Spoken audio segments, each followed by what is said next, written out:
From ghosts to difficult battles and a psychic who likes to turn everyone into miniature dolls. We've got some spooky episodes to talk about today while we cover the top 10 scary Pokemon Lost episodes you should never watch.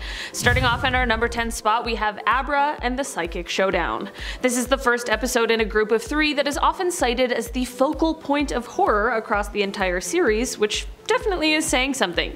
This episode sees the party arriving in Saffron City, where a young girl named Sabrina manages a gym using her psychic powers.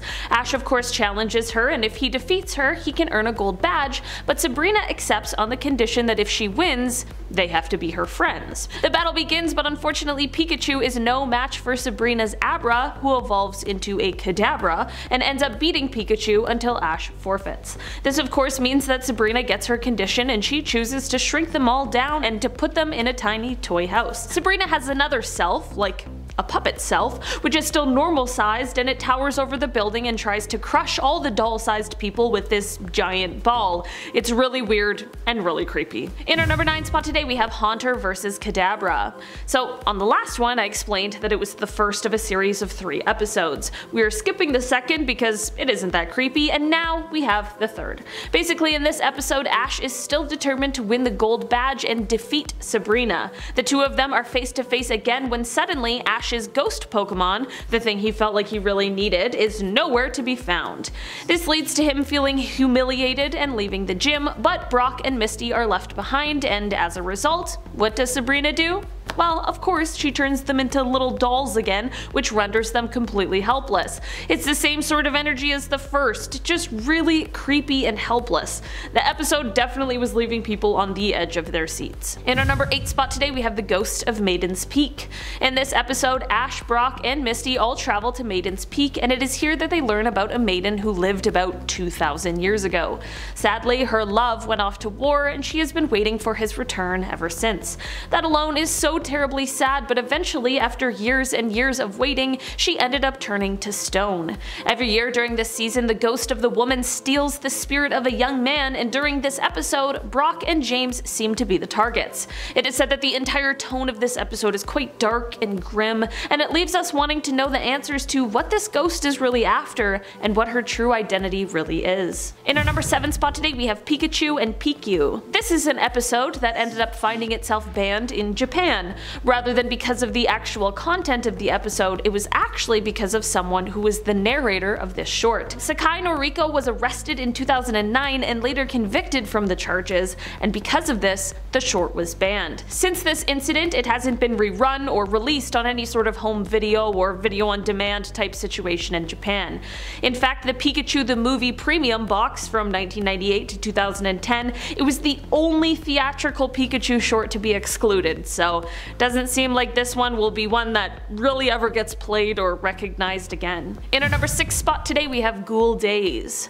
This episode starts out on the 5th day of the Pokemon Summer Academy, and it sees the students doing an assignment where they must partner up and head out to the Summit Ruins at night.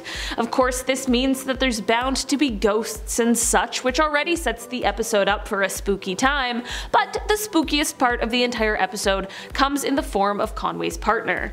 He finds a partner, but it turns out that she is a ghost, and this ghost is horrifying. She causes a ton of mischief, some of which is truly a little insane, and everyone begins trying to get this mischief to stop.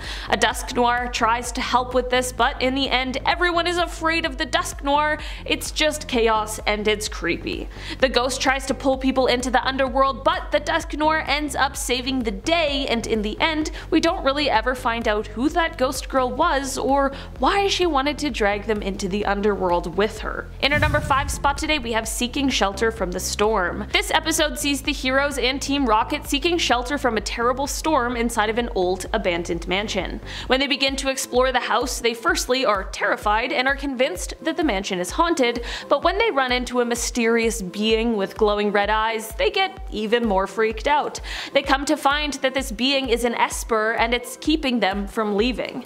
The Esper shows them the pendant that she has around around her neck, and in the end everyone realizes that she wants to return it to an old lady that used to live in this mansion. Unfortunately, by this time it is too late as the woman has passed away. This episode is said to be honestly not only a little bit frightening, but also quite emotional. In our number 4 spot today we have the Electric Soldier Porygon. This is an episode that in itself isn't really dark or creepy. Like, it's not what the episode really contains or the storyline that landed it its spot on this list. This episode was only broadcast once in Japan on December 16th, 1997.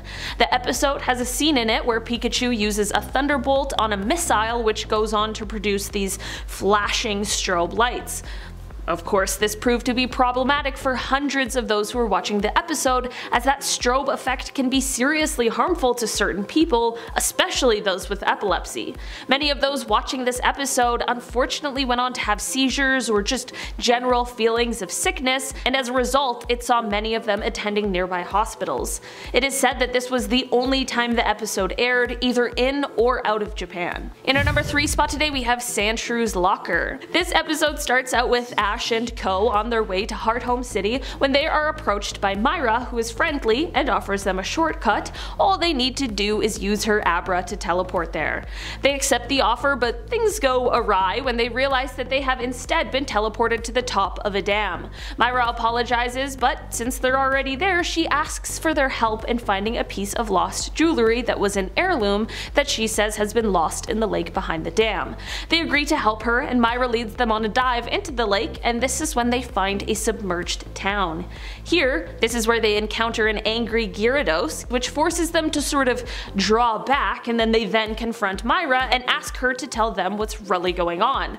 Myra finally explains that she used to live in this submerged town prior to it being underwater, and that her Sandshrew was left behind in its Pokeball when the people in the town moved. That's basically the premise of the episode, and then they go on to devise a plan to recover this lost Sandshrew, but many people agree on the darkness of this episode due to the fact that Myra's Sandshrew has been there for who knows how long, all alone, just waiting and unable to do anything. I guess when you put it like that, I'd probably be inclined to agree. In our number 2 spot today we have A Night at the Nacrene City Museum. This is an episode where the heroes arrive at Nacrene City and realize that the gym is inside of the city museum. When they enter the museum, they come to find a very terrified man. This man is Hawes, who is the museum co-curator, and he is terrified because he claims to have recently seen some apparitions around just ahead of the museum's launch of their secret artifact exhibition. As they listen to what has been happening, Iris decides that there has been some sort of angry spirit that is putting a curse on the museum, but Silent disagrees, saying that what is going on must be scientific. They decide to spend the night at the museum to investigate, and that is when they come to realize that a Yamask, which Hawes thought was a replica, is actually a real Pokemon, and it was this Yamask that was appearing like it was haunting the museum, but really it just wanted its mask back. There's a part in this episode where the Yamask takes control over Silent's spirit and begins to attack the others, which is widely regarded as one of the creepiest parts of the entire episode. In our number 1 spot today we have The Scare at the Litwick Mansion. This is one episode that is said to be one of the creepiest out there. The episode starts with Team Rocket inside of a mansion that the heroes end up finding solace from a rainstorm in, but the heroes are at first unaware of anyone else's presence in the mansion. Team Rocket is planning to try and catch Pikachu, and they enlist the help of a group of Litwicks to help them fulfill this plan. Little do they know, however, that they are actually draining James, Meowth's, Silent's, Iris's, and Ash's life energy slowly. The episode has some super dark scenes and imagery, and we literally see all of them almost die in this episode, which is definitely a lot to handle. That is exactly why it is referred to as one of the darkest episodes out there. Alright guys, that has been our list for today. Thank you so much for checking it out. I've been your host today, Olivia Kozlowski, and I'll see you next time. Bye!